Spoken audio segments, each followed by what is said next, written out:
안녕하십니까, 더인면신랩 김지영 대표입니다. 여러분, 저번 시간에 이어서 왜 고객 이탈률을 방지하는 것이 중요한가, LTV. 자, 아까 저번 시간에서 뭘 얘기했습니까? 클라우드 사스의 어도비 포토샵 사례를 제가 얘기했지만 3년 동안 유지한다는 가정으로 $1344 정도의 이제 LTV가 나왔는데, 어도비 입장에서는 $1344가 아니라 고객 한 명이 3년 동안 나한테 주는 전체적인 순이익이 $2,000 이상, $3,000 이상, $4,000 이상이면 더 좋겠죠.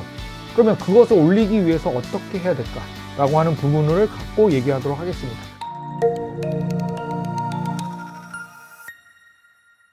고객 이탈률에 대한 개념이 그래서 굉장히 LTV에선 중요하다라고 이야기를 하는 겁니다. 매출원별로 각기 다른 고객 집단일 경우에는 고객 집단별로 당연히 CAC LTV 관리가 돼야 됩니다. 채널별로 고객이 다르다고 한다면 채널별로 CAC LTV가 계산이 돼야겠죠. 그 중에 이 코어 커스터머가 어느 채널을 통해서 만들어주고 있느냐가 여러분의 이제 LTV에 직접적인 영향을 줄 것이다 라고 이제 얘기를 드리는 것이고요. 아까 얘기한 대로 사스형 서비스인 어도비 포토샵의 사례를 놓고 보건데 3년 평균, 자 3년간 LTV가 $1,344라고 하는 얘기는 신규 고객 1인당 획득 비용이 연간 $448 이하로 조정되고 관리돼야지만 의미가 있다라고 말씀드릴 수 있다는 것이고요. 왜냐하면 LTV 나누기 CAC 레이셔가 3 이하이기 때문에 최소한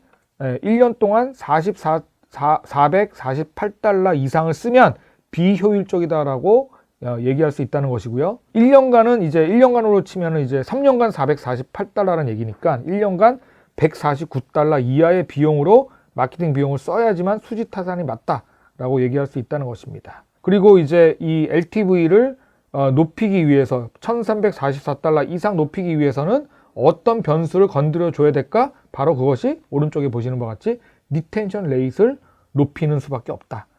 즉 그 얘기는 이탈률을 방지하는데 많은 노력을 우리가 해야 된다라고 이야기할 수 있다는 것입니다. 즉 고객 이탈률을 방지하기 위한 전략적이고 구체적인 노력이 필요하다.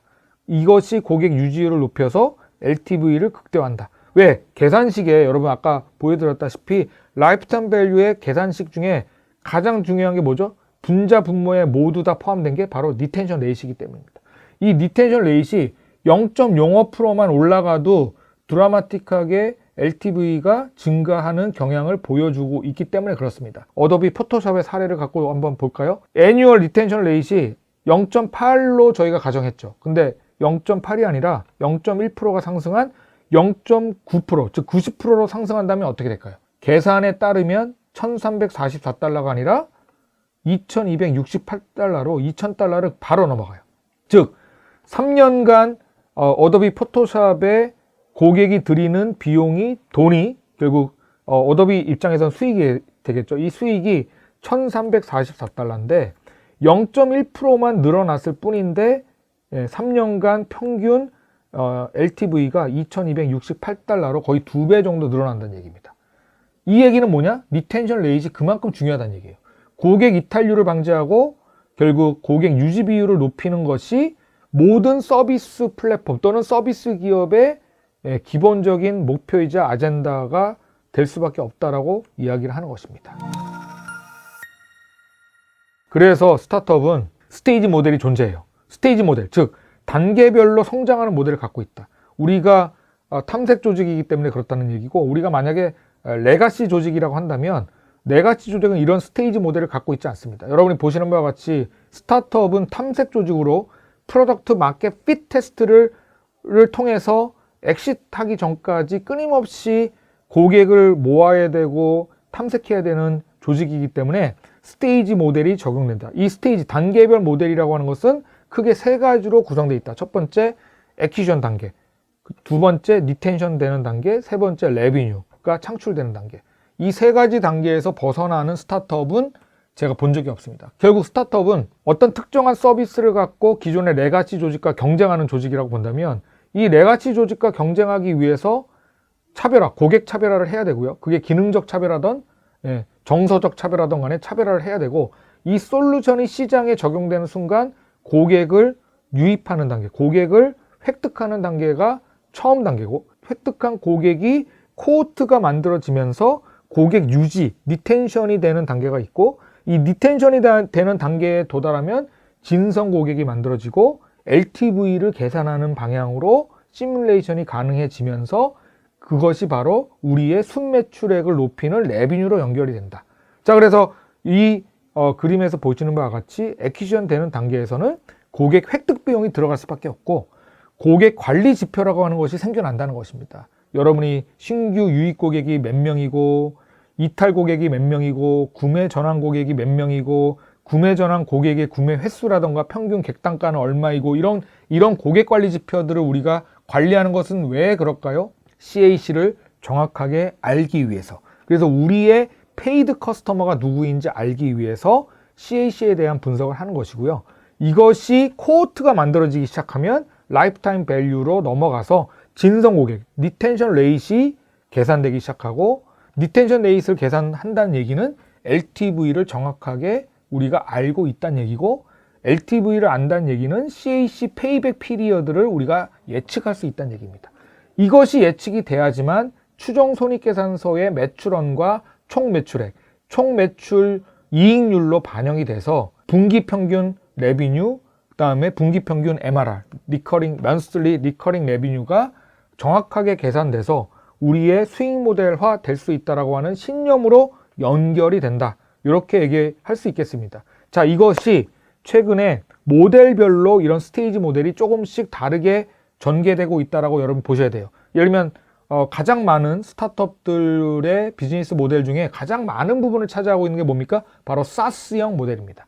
이 SaaS형 BM의 스테이지 모델은 어떻게 될까요? 바로 이 그림에서 보시는 바와 같이 애퀴지션, 리텐션, 레비뉴는 똑같다 그랬죠? 고객 획득 단계, 고객 유지 단계, 그래서 레비뉴가 수익 모델이 창출되는 단계는 벗어날 수 없어요. 하지만 애퀴지션 되는 단계에서 우리가 고려해야 될, 사스형 모델에서 고려해야 될 것은 바로 페이드 캡, 고객 획득 비용과 토탈 페이드 유저, 월정의 고객 수가 몇 명이 되는지가 관리가 돼야 되고요. 이게 관리가 돼야지만 바로 토탈 부킹, 총 계약 금액으로 연결이 되고, 토탈 페이드 커스터머는 이제 우리가 얘기하는 이제 GAC, 그로스 어카운트 천, 고객 이탈률로 바로 계산이 됩니다. 왜? 사스형 모델은 정기구독형 모델이기 때문에 매월 신규로 들어와서 돈을 내는 고객과 매월 이탈되는 고객이 정확하게 계산됩니다. 그러면 고객 이탈률을 우리가 방지할 수 있다면 그 고객 이탈률을 잘 방지한 그 결과가 매출 감소, $4 1000이라고 하는 매출 감소액으로 연결이 되고, 이 매출 감소액이라고 하는 게 고객 생애가치, LTV로 연결이 되는 구조를 갖고 있다라고 보시면 되고요. 토탈 페이드 유저는 또한 고객 이탈률로도 연결이 되지만 토탈 부킹, 총 계약 금액, MRR로 연결이 되기 때문에 월 정기 매출액과 그로스 마진으로 연결이 되는 구조를 갖고 있어요. 그래서 레비뉴를 형성하는 겁니다. 이 레비뉴를 우리가 사스 모델에서 정확하게 파악할 수 있다면, monthly recurring MRR과 그로스 마진 정확하게 파악할 수 있다면 고객 생애 가치가 나오는 것이고, 우리의 총 매출 이익률이 정확하게 계산될 수 있다는 것이죠. 자, 이런 지표의 스테이지 모델과 각각의 이 스테이지에 따라서 존재하는 이 지표의 흐름에 대해서 여러분이 반드시 알고 있어야지만 전체적으로 여러분들이 LTV와 CAC 관리를 하면서 추정 손익계산서로 연결되는 논리적 정합성의 과정을 이해할 수 있다. 이렇게 얘기하는 것이고요. 여기에 따라서 다양한 모델들이 적용됩니다. 사스 모델 같은 경우에는 monthly recurring revenue라고 하는 개념이 되게 중요하고, 여기에는 UMRR, 신규 월별 반복 수익도 중요한데 확장 월별 반복 수익도 중요해요. 예를 들면 어떤 사스형 경우에는 갑자기 베이직 서비스만 있다가 프리미엄 서비스가 런칭하면서 이제 베이직 서비스를 이용하는 고객한테 추가적으로 1,000원을 더 내시면 저희가 제공하는 신규 서비스를 이용할 수 있어요. 이게 뭐예요? 바로 이게 익스펜션 MRR, 월별 확장 반복 수익의 개념입니다. 이런 것들도 여러분이 고려해서 전체적인 MRR 포뮬라를 알고 있느냐 없느냐가 굉장히 시장에선 중요할 수 있다라고 말씀드리는 거고요. 또 사스 모델 이외에 양면시장 플랫폼 모델도 있고요.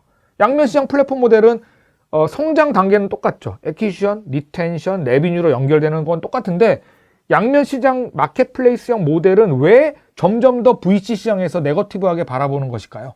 바로 지표가 관리해야 될 지표가 셀러 쪽도 있지만 바이어 쪽도 있기 때문에 그러니까 셀러와 바이어 쪽, 디맨드 사이드와 서플라이 사이드 양쪽 모두의 지표를 다 관리해야지만 수익 모델이 나오는 구조이기 때문에 VC 입장에서는 너무 힘든 모델이라고 느끼는 거예요. 그래서 플랫폼 모델에 점점 투자가 안 되는 이유가 바로 이런 성장 단계는 동일한데 SaaS는 굉장히 간단하죠.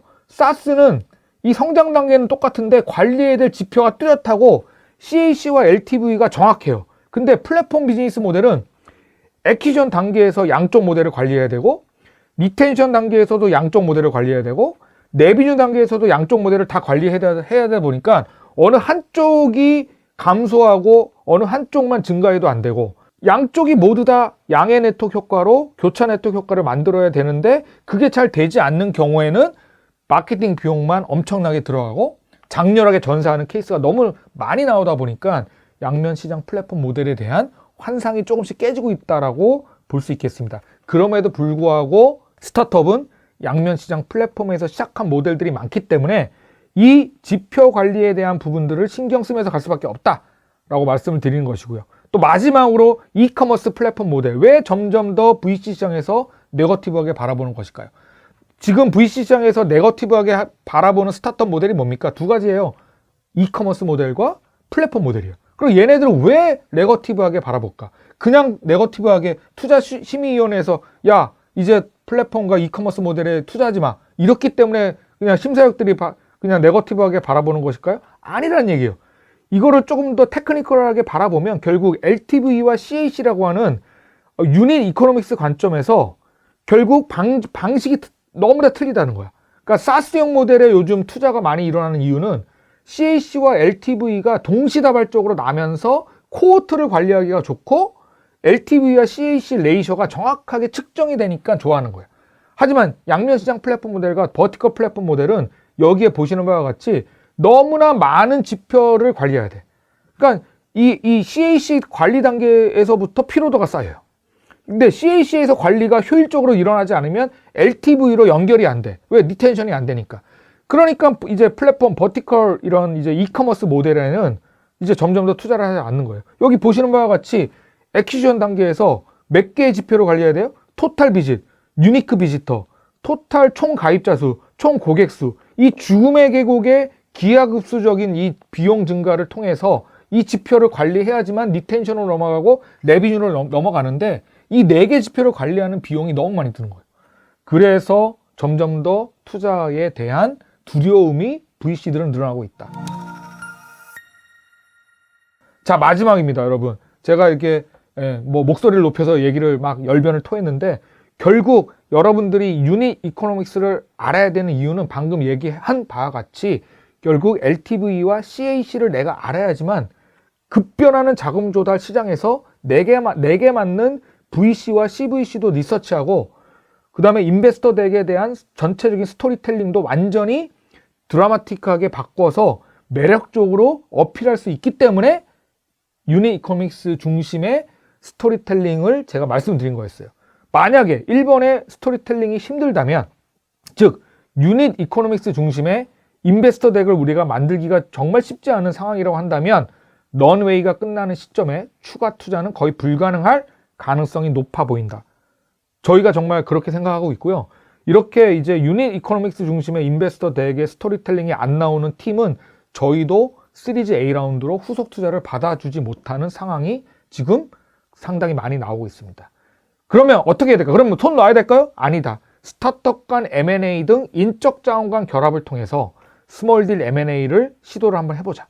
즉 내부 인적 자원이 역량 있는 개발자, 디자이너 중심으로 조직화되어 있는 경우에 CVC를 설립한 중견기업을 서치하고 전략적 IR을 진행해서 인적 자원을 CVC를 통해서 내부 계열사로 흡수하는 에키 하이어 방식의 M&A를 제안하는 것도 최근에 굉장히 중요한 전략이라는 거예요. BM 자체에 대한 가치는 배제하고 또는 내부 인적 자원의 역량은 미미하지만 CAC 페이백 기간이 5개월 이내에 도달했거나 또는 CAC LTV 레이셔가 3 이상인 또는 유사 또는 이종업계의 스타트업팀과 인적 자원을 통합하는 것을 목표로 해서 흡수합병을 방식을 통해서 서바이벌 플랜을 한번 만들어 보자. 즉 스타트업이 이런 CAC 페이백이나 유닛 이코노믹스를 잘 못 만들어서 망하고 있는 사례가 속출되는데 인적 자원은 남아 있으니까 이 인적 자원이 필요로 하는 또 다른 스타트업과 흡수합병 방식을 통해서 일단 한 회사로 통합을 한 다음에 후속 투자를 유치하는 플랜을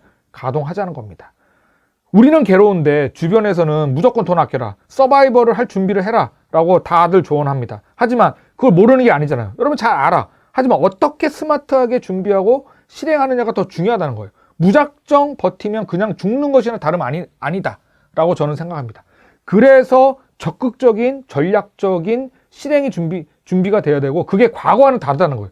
과거처럼 그냥 IR 계속 돈 받을 때까지 돌아다닌다? 절대 IR이 성공할 이유가 없습니다. 그래서 이런 얘기들을 하는 것이고요. 무작정 버티면 죽는 것이나 다름 아니기 때문에 냉철하게 다시 한번 우리 BM의 본질적 가치가 무엇인지 살펴보고 면밀한 실천 전략을 짜자는 거예요. 필요하면 스타트업과 스타트업 간에 피를 섞어야 되기도 하고, 또는 CVC를 통해서 전략적인 제안도 하고 유닛 이코노미스 중심의 인베스터 스토리텔링을 해야 된다라고 이야기하는 것입니다.